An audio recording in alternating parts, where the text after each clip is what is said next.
Um, if I may, with the board, I'm going to take a few minutes to talk a little bit about some of the background of this plan and how it, the path that it took and the development of it in the beginning and how it got to this point. And you've heard me mention before, and we have, just in my tenure as superintendent, a couple new board members that are on our team now. And over the years, our last strategic plan is 2015, and we've not had a very specific plan since then with success measures and metrics. And with some changes in personnel over a period of time, you lose a bit of institutional knowledge if you're not continually going through a practice of developing and building such a plan. So we were very intentional and took a lot of care in terms of making sure that we did this right and we achieved buy-in and support throughout the process. So going back to the spring of 2022, that's when we started in earnest with this work, creating a design team of over 200 constituents that included students, educators, parents, school leaders, district leaders, board members, faith leaders from our community, local government leaders, higher education leaders. We had some from social service agencies and others. He is given reason of why this took so long. So he's trying to explain to the board of, one of the questions that I brought up a couple of months back is, why are we almost 3 years into his tenure and we still don't have a strategic plan? What he is doing right now is he is actually using the portrait of a graduate, and he is using all the things that he did for Portrait of a Graduate and saying that is now our strategic plan. Did y'all see how he did that? Yes. They used the template from Portrait of a Graduate to roll out the strategic plan. So it's not anything they came up with. And when he talks about buy-in, he's actually talking about the systems that are in place to get manufactured consent. Because I know people who attended these and they were like, this doesn't make any sense. What are we doing here? And you only have a few options of things to choose from. Like, do you want your kid to be this, this, or this? And then the outcome is literally the same template on Portrait of a Graduate. Yep, that's exactly right. And I'm the same way. Is the few friends that I had that were invited to this quit going because they said it was a waste of their time. And if we're smart enough to actually look into it in the sense of exactly what you just said, you only have a few options. Well, it's the whole thing's manufactured at that point. They are going to get what they want out of this. So Portrait of a Graduate gives them this template and says, here are the options to give your community, your stakeholders, though they are ultimately going to pick what you want them to pick. So it's just interesting to me. That's why later on in this, Karen even asked, because I sent her a question. She asked about Portrait of a Graduate, or it might have been Jesse. I can't remember. Yeah, it was Jesse. Portrait of a Graduate. Well, yeah. And he doesn't answer the question because they're putting both of these together. They're putting the Portrait of a Graduate as the strategic plan, which is just very, very interesting to me. We see in our world right now, the ones that were specifically discussed at that point in time was the workforce, changes from routine to non-routine work, the service and gig economy, the pace of change in technology, information, innovation, the global factors that affect the workforce, the environment, the demographics of the workforce, human interaction, the design for meaning, civic discourse, high concept, high touch. Those types of things were discussed in terms of what our students would need to be able to know and do to be successful within the next century. So we really asked ourselves the question in this meeting, in those meetings, of what is our community's dream? What is our dream as a board, as an administration for our students?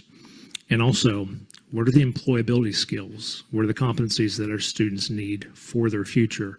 So this group met, representative group met over 4 separate times last spring to discuss that and to work on that. Now, in the summer of 2022, At the district level, we began in earnest working on the actual strategic plan. And that was with our district cabinet members, teaching and learning committee.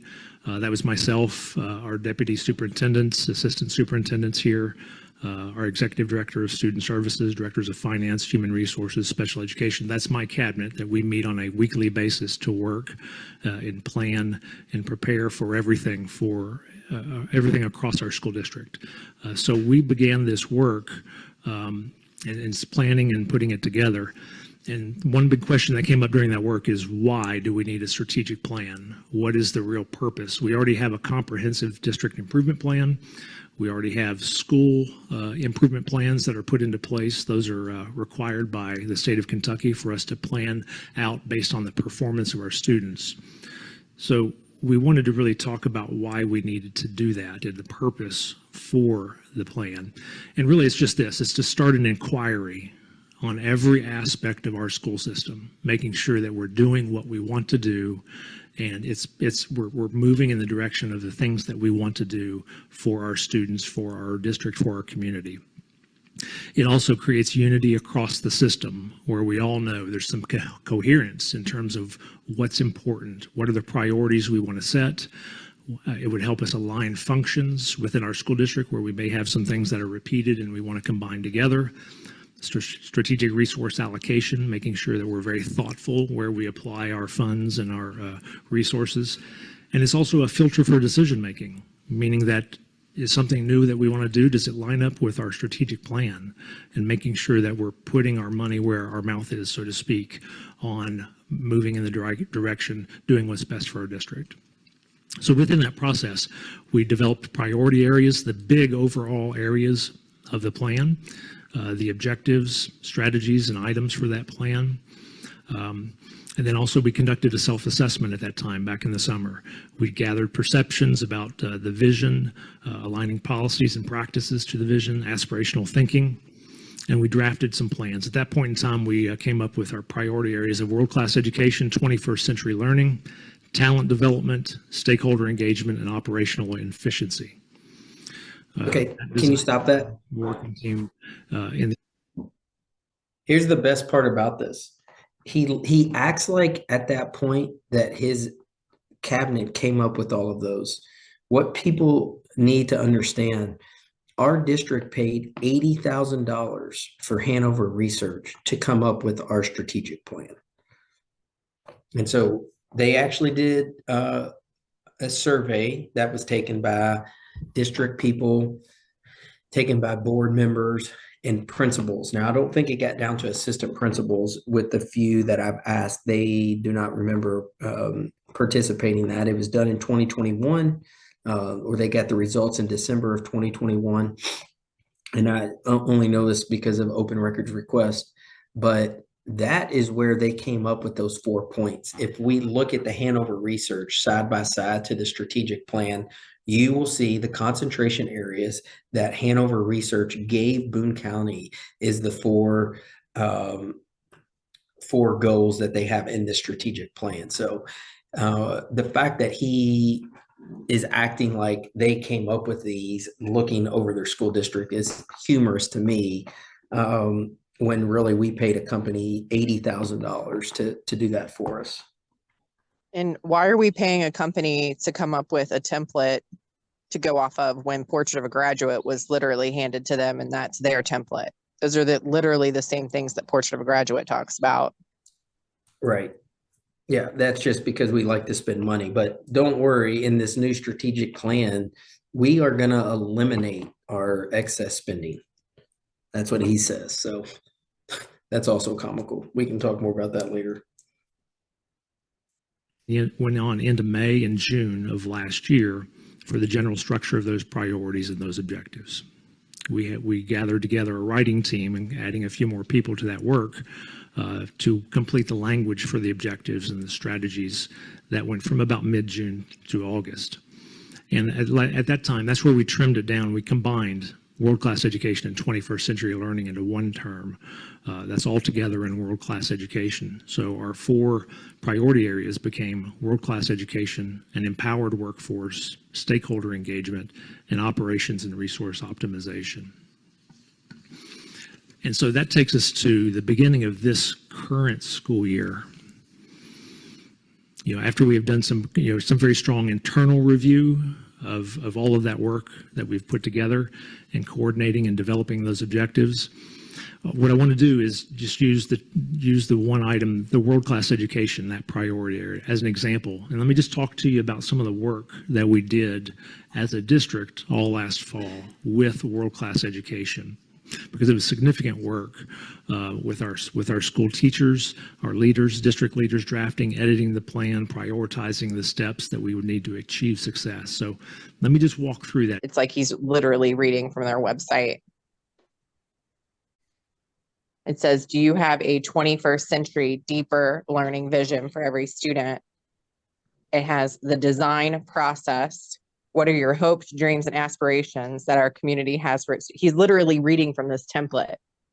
What are the skills and mindsets for our children? What are the implications in the design and learning experiences and equitable access to those experiences? Our portrait of a graduate design process engages the educational system and broader community, bringing together these diverse perspectives. And then it has a picture at the bottom. Yep, right there. Communities of faith, business community leaders, higher education, social services, policymakers. He's literally reading the template. Right. 100%. I don't know how to. And Stacy, explain to everybody where this originated from, or who. So if you look at 10K. Okay, so if you look at when you go to portraitofagraduate.org, it takes you straight to Battelle for Kids, and the 21st century learning comes from Ed Leader 21, which Matt Turner went to already, and I think it was in San Francisco. Ed Leader 21 is essentially the parent company working with all these other, what they call NGOs, non-governmental organizations, to push through the transformation of education. And this Ken K is a lobbyist for the Podestas. That has always been his job. And now he's leading the transformation of education. And we're sending our school and administrators to these seminars to be indoctrinated into this agenda that is funded, not our schools, but these agendas. Like if you go into portraitofagraduate.org, into their partnerships and into the reports, they will tell you who funds them. And it is the Gates Foundation, the Zuckerbergs, Hewlett Packard, and tech companies. That's who's funding this agenda. And it's an overall agenda, but he's literally reading from their template, acting like they did all this work. They put all this together. In their template, it talks about how to roll it out to your community, what to say, what groups to form, their local laboratories. That's literally in the template of Portrait of a Graduate. Jason Glass, our education commissioner, rolled it out first in Colorado when he was the superintendent. He worked hand in hand with Tony Wagner of the Gates Foundation. Tony Wagner wrote the education agenda for the Gates Foundation. And they rolled it out there first. Now they're rolling it out here. And what he fails to mention is that it's a dashboard. Not once does that come up. So there's your student in the middle with their graduation hat. And it's all the data they're going to pull together to create the profile of your child, of which KDE is now referring to it as profile of a learner. They're changing the names just like they did with CRT to DEI to DEIB. They keep changing the names so they think you can get them off their track, kind of thing. We reviewed the draft objectives, strategies, and success measures at our monthly leadership meetings. All our principals and completed brainstorming and gathering of feedback, and modeled a process for our principals to then take that to their schools and have the same conversation with their faculties, their employees at the school level. At this time, we also held a school board workshop, if you recall, an open meeting to share and discuss this work, give comment and feedback into what may be in the strategic plan, and gather feedback from our board members, essentially giving some board voice at that point in time last fall. The principals then completed that same process of sharing in staff meetings and small groups, gathering the teacher voice at the school level on the objectives, the strategies, the success measures that are in that plan.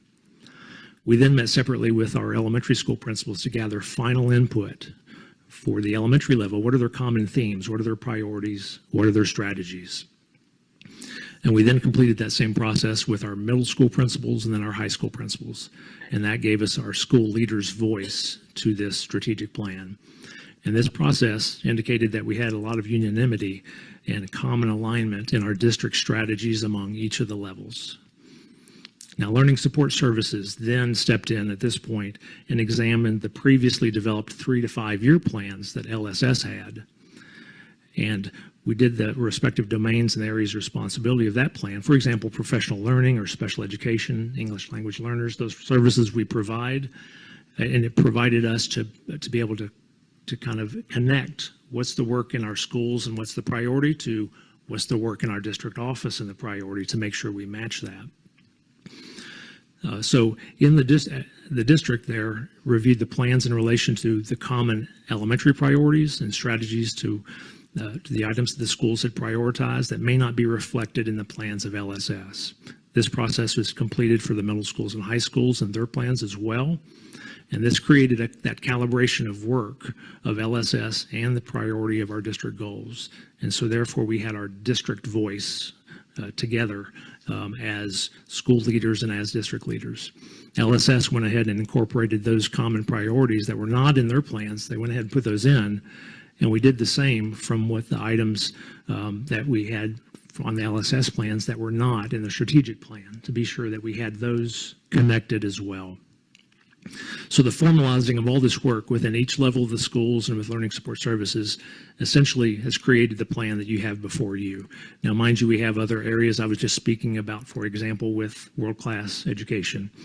So our goals, we're going to walk through those one by one with you and give a little bit more information with some of our staff. So we'll start with goal number 1, world-class education.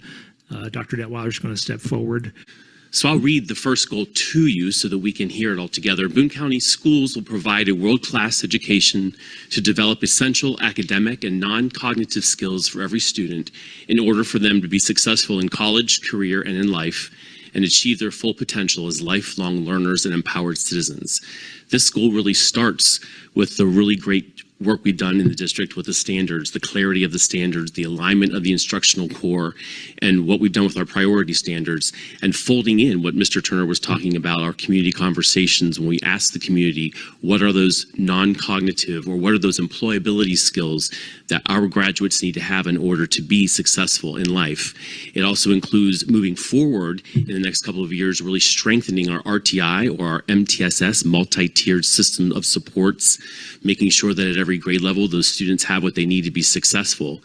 And on our cabinet, Dr. Watson and Dr. Pori were the point people for this goal, so I'm going to have them come up and talk about one of the objectives. If you all are looking, I'll talk for a second on 1B. I know we're going to have some principals talk to you on 1A, but if you're looking at 1B, Boone County Schools will ensure all students will receive rigorous and engaging instruction via a guaranteed and viable curriculum in every classroom every day. The middle schools and the high schools were very clear, and they were also unanimous in what would be their first priority in terms of action plans towards 1B. And what they chose was to develop a common walkthrough and feedback cycle tool based on the 4 commitments from the opportunity myth. The 4 key commitments in the opportunity myth are high expectations, on or above grade level tasks, strong instruction, and deep engagement. So your middle and high schools all said we want a common walkthrough tool based on the opportunity myth in these 4 pillars. It's important that I note to you that if you look at our school culture and climate surveys from our teachers, and this also connects to the elementary level, one of the lower ratings or the feedback that we were taking from the teachers is they had a desire for more timely and meaningful feedback. This common walkthrough tool at all the middle schools and all the high schools is a response to that teacher voice saying, I need more meaningful and timely feedback to my instruction and its strengths and its weaknesses. But the principals also had a desire for a common walkthrough so that they had a cohesive and consistent appraisal tool when observing classrooms. The work around the opportunity myth has been occurring in Boone County schools for several years. It's just, it's a joke when we say we're going to do that, because we're not doing that at a higher level. I want to meet anybody. Just show me one person that they collaborated with that raised their hand and said, I want my child or I want my students to be global citizens. Who has ever said that? Nobody says that, and they're not worried about making United States patriots. They're not worried about teaching our kids the Constitution, the Bill of Rights. They're not interested in making good United States citizens. They want global citizenship, as if there's a global empire to become part of a citizenship. And what they're really saying is they want to create a global hive mind. And the only way they can do that is through devices. I keep telling people that, and I don't think that's sinking in. The devices and the programming coming through the devices, these are all global companies. If you go and look up these companies, they're global companies, and they can take their curriculum, and the contracts say they can change them at any time.